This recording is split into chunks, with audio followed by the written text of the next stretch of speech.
을 우리 한번 상고하도록 하겠습니다. 디모데후서는 사도 바울로 봐서는 마지막 편지입니다. 왜냐하면 이 감옥에서 그는 목이 잘려 죽거든요.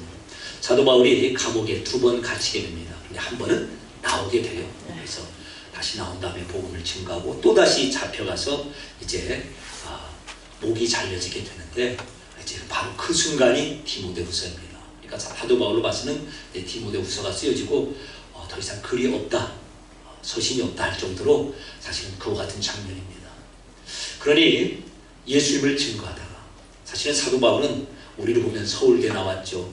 또 유학도 하고 또 국내에서 배울 것도 다 배우고 줄도 줬고 모든 것이 다 정말 완벽한 사람이었는데 예수님께로 줄을 바꿔 탄 이후에 결국 끝이 이렇게 나는 겁니다.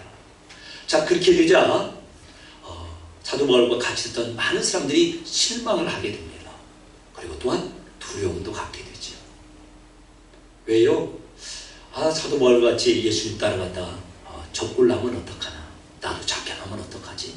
내가 지금 감당해야 될 그런 수많은 자식으로서 또는 이 세상의 한 사회인으로서 본인들이 가지고 있는 꿈도 있고 또 감당해야 될 책무가 있는데 그런 것도 제대로 감당하지 못하고 감옥에 갇혀서 이제 결국은 죽음을 맞이하기 때문에 그렇습니다. 바로 그와 같은 상황에서 사도 바울이 마지막 편지를 쓰는 것이죠.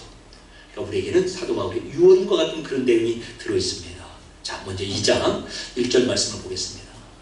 내 아들아 디모데에게요. 그러므로 너는 그리스도 예수 안에 있는 어디에서 강하고요?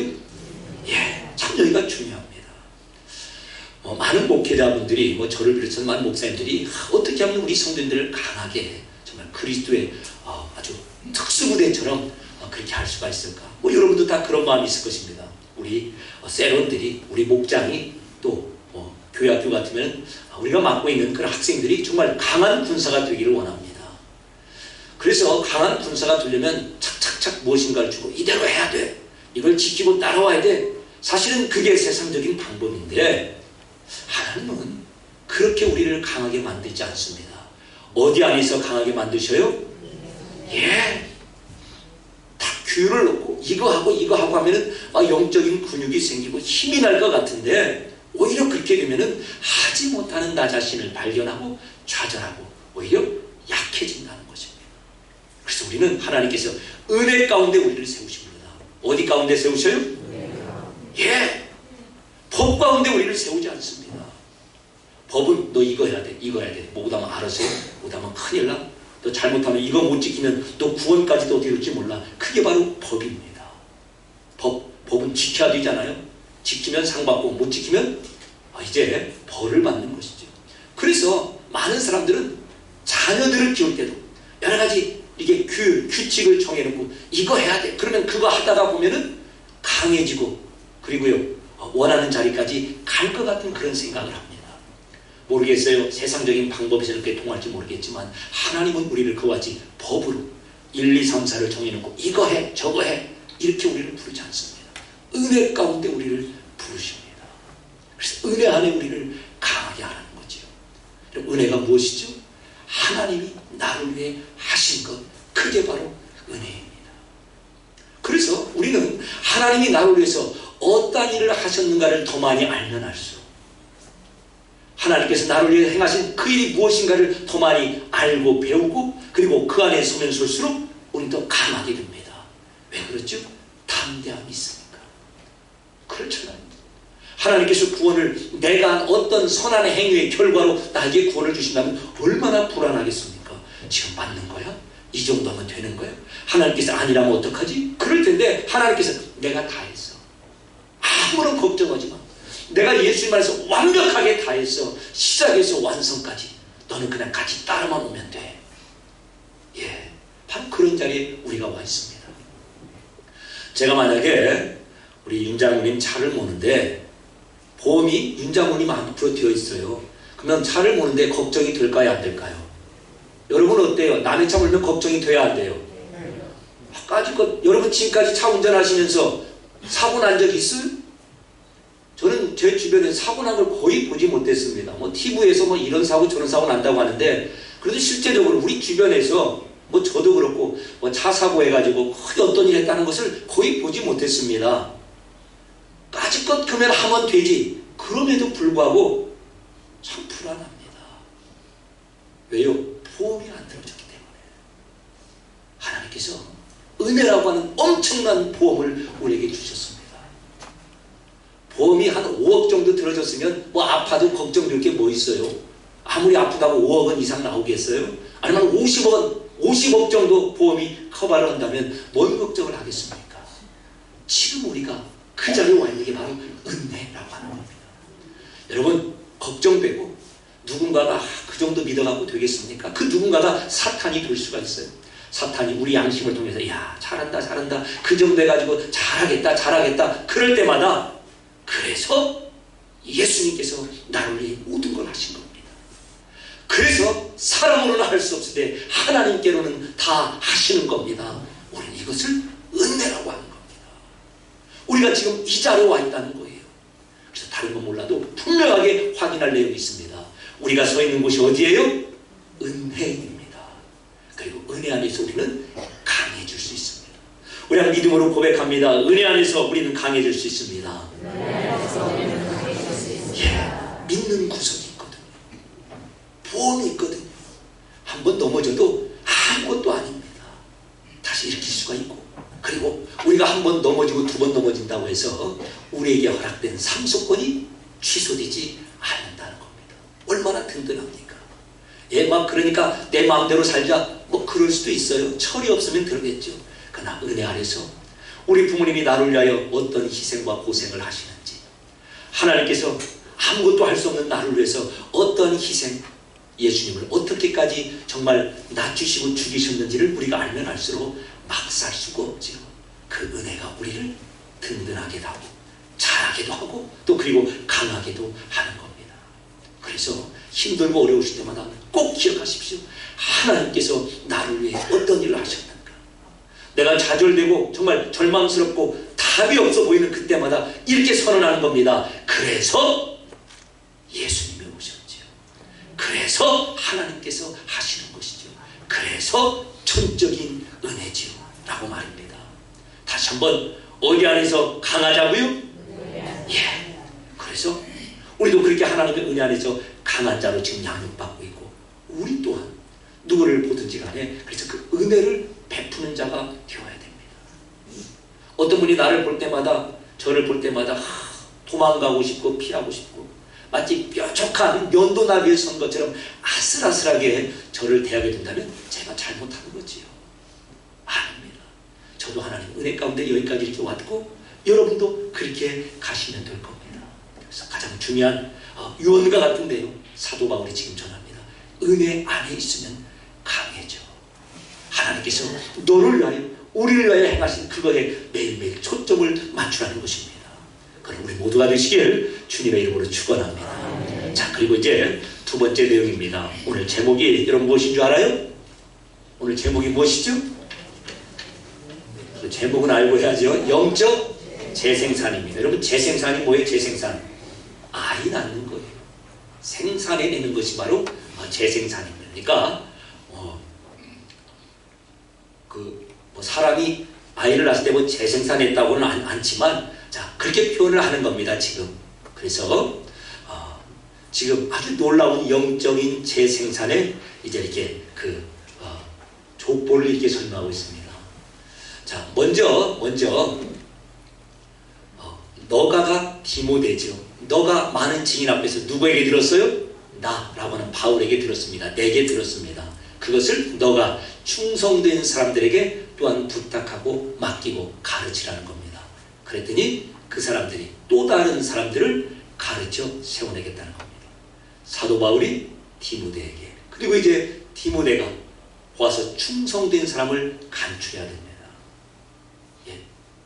우리가 아무에게나 또 그리고 아무렇게나 농사를 짓는 것도 아니고 투자도 아무렇게 하는 것이 아니죠. 분별하게 이 사람은 되겠습니다. 충성된 사람들, 그리고 그 충성된 사람을 가르치면, 세워내면 강하게 하는 그 충성된 사람이 또다시 마치 바울이 디모데를 그렇게 한 것처럼, 디모데가 충성된 사람을 세운 것처럼 충성된 사람들이 또 다른 사람을 세울 겁니다. 자, 재생산이 몇 번을 통해서 이루어졌어요? 바울에서 디모데로, 디모데에서 충성된 사람으로, 충성된 사람에서 또 다른 사람, 이렇게 3대에 걸친 영적인 재생산이 일어납니다. 참 감사를 드리는 것은요, 지난주에도 말씀드린 것처럼 참 그래도 매주 등록을 하시던 그러지 않건 우리 교회 와서 새로운 얼굴들이 함께 예배를 드린다는 거 얼마나 감사한지 모릅니다. 그리고 또 감사한 것은 여러분들이 삶의 현장에서 막 부지런하게 어떻게 해서든지 간에 복음을 증거하기 위해서 열심히 노력을 하시는 그런 모습에 인해서 참으로 감사를 드립니다.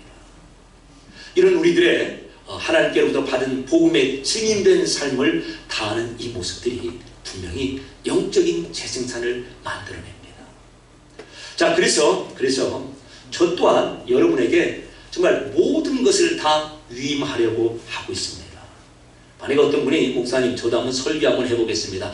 그럼 그분이 와서 설교도 하고 하나님의 은혜를 나눴으면 좋겠어요. 만약에 그러시는 분이 계신다면 그 정도까지, 그래서 재정을 보시는 파트든 교육부서든 어떤 부서든 간에 저는 여러분들을 충성스럽게 여기고 또 여러분들에게 이와 같은 일들을 위임하고 맡겨드리고 또 여러분들은 그 자리에 또한 최선을 다하시고 또 그곳에서 또 여러분들을 보시기에 또 여러분들이 세워야 될 그런 분들이 계실 겁니다. 그분들을 또 세워내고 말입니다.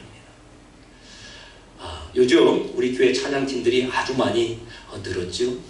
사실은 솔직히 말씀드리면 이런 분들이 지금 이 실력으로 찬양팀을 할 수 있을까? 그래서 다른 교회, 일반적인 교회로 봐서는 사실 그런 의문심이 참 들 때가 있었습니다. 그런데 중요한 건 뭐냐면요, 충성스럽게 여기고 맡기고 같이 가면은 함께 성장을 하는 겁니다.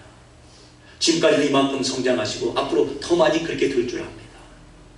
여러분, 셀도 부셀 리더를 세우시고 이제 목장 임원들을 통해서 그 안을 또 세분화하는 조직을 나눠주시라고 했죠. 셀 같은 경우는 2개로, 목장 같은 경우는 목장 리더에 따라서 3이든 4개로. 자, 그러면 또다시 충성된 사람들을 통하여서 어느 분이 세움을 받게 됩니다. 그리고 또한 그분들이 나아가서 또 자라나고 또 다른 분들을 세워낼 수 있는 그 자리까지 가게 되죠. 작년 연말에 우리가 여성 목장이 이렇게 편성을 하는데 참 여러 가지 좋은 의견들이 많이 있었습니다. 근데 그 의견들 중에 조금 염려스러운 의견이 있었는데 그 의견이 무엇인가? 밥은 누가 합니까? 지금까지 밥하던 분들 다 여기저기 흩어지면 밥은 누가 합니까? 자, 우리가 이제 1월 셋째 주가 됐는데 밥하시는 분이 없으셔서 힘드신가요? 네, 다 또 때가 되면 하나님께서 또 이와 같은 영적인 재생산을 통해서 새로운 일꾼을 또 만들어내시고 또 하게 하시는 그 은혜를 우리가 보게 되었습니다. 자, 그래서 중요한 것은 우리가 포기하지 않는 겁니다. 어떤 사람에 대해서 절망하지 않는 거예요. 우리 주일학교 아동부 학생들 또 중고등부 학생을 보면은 진짜 교회를 안 왔으면 좋겠어요. 어떤 학생은 가만 오면은 모두가 다 겁이 나가지고 이름을 말하겠습니다. 노수혁. 우리 수혁이만 뜨면은 저도 겁이 나고 우리 선생님도 어떻게 할 수가 없어요. 근데 지금은 앞으로 몇 년 안에 장로님이 되실 것 같아요. 정말로 모르는 겁니다. 우리가 포기하지 않고 하나님 안에, 하나님께서 나를 은혜 안에 불러주신 것처럼 우리가 은혜 안에 품고 가면 분명히 은혜 안에서 강하게 만드시고 이와 같은 영적인 재생산을 하나님께서 이루어 내신다는 겁니다. 자, 그래서 오늘 지금 영적인 재상 바울, 디모데, 충성된 사람 그리고 또 다른 사람처럼 우리 가정으로 특별히 하나님께서 보내셨습니다. 올 한 해 가정이 소망 되신 예수님을 정말 사모하시고 소망하십시오. 우리 백재우 장로님께서 지난주에 이렇게 예배 시간 마치고 저한테 그냥 지나가는 말씀으로 우리 어머니 병원에 계시는데 한번 신방 좀 해주세요. 아들 말은 잘 안 들어요. 그 말씀을 하시는 거예요. 그래서 이제 한번 찾아뵀더니 너무나 흔쾌하게 맞아주십니다. 그리고 또 찾아뵀더니 그런 말씀을 하세요. 내가 처음 시집 와서 막둥이 시아제랑 함께 저쪽 선왕산 밑에 있는 어느 교회 가서 새벽 예배를 갔습니다. 아마 제일 교회 같아요. 이런 말씀을 하시는 겁니다. 그래서 제가 너무나 기쁘고 좋아가지고 그 말씀을 다시 이렇게 여쭈면서 녹음을 해서 우리 장로님께 전달을 해드렸어요. 아마 우리 장로님도 혹시라도 모르는 내용 같아서 말입니다. 제가 이 말씀을 드리는 이유가 있습니다. 여러분, 포기해서는 안 된다는 겁니다. 하나님께서 분명히 영적인 재생산을 하나님의 은혜 가운데 이루어내십니다. 우리 가족의 구원을 이와 같은 영적인 재생산의 이 놀라운 신비를 통해 이루십니다. 우리를 통해서 우리 가족을 구원하시겠지요. 옆에 있는 누군가를 통해서 우리 하나님께서 구원하시겠습니까? 예, 물론 그 방법도 사용하시지만 이런 소망을 갖자는 것입니다. 여러분 잘 아시니까 한 번 더 말씀드리겠습니다. 우리 김영희 권사님 어제 식사 준비하시면서 배우셨는데 우리 부근 되시는 선생님이 같이 오셨어요. 그래서 제가 가서 인사를 드렸습니다. 우리 권사님 도와주셔서 고맙고 또 저를 도와주셔서 고맙습니다. 올해는 더 많이 도와주세요. 주일 때도 한 달에 한 번 정도는 최소한 뵙겠습니다. 그랬더니 이렇게 대답합니다. 감투를 썼으니까 도와줘야지요. 네. 남편들도 다 아는 거예요. 남편들도 다 압니다. 우리 정규환 집사님도 그래요. 내가 참 여러 가지 곡절이 있었지만 우리 박권사 위해서 내가 참 박권사 도와주는 마음으로 이만큼 했습니다. 예, 남편들이 다 지금 그런 마음을 가지고 있습니다. 그런데 우리가 먼저 마음을 접어서는 아니 된다는 것이죠. 이렇게 구체적인 예를 들어서 어떨지 모르겠지만 좋은 예라고 생각해서 드렸습니다. 여러분 포기하지 마십시오. 하나님의 영적인 재생산의 그 은혜가 우리를 통하여 우리 가족과 지역사회 가운데 반드시 이루어질 것입니다. 이 은혜 가운데 강하고 담대한 우리 모두가 되시길 주님의 이름으로 축원합니다. 은혜로우신 아버지 하나님, 은혜 가운데 강하게 하시고 그 강한 그 은혜를 누리면서 하나님께서 저에게 맡겨주신 영적인 재생산, 우리 주님 앞에 그 영혼들을 부르고 그 영혼들을 또다시 강하게 하고 그들 또한 영적인 재생산을 할 수 있는 그 자리까지 세울 수 있도록 저희라고 인내하게 하시고 하나님의 은혜를 구하게 하여 주시옵소서. 예수님의 이름으로 기도하옵나이다. 아멘.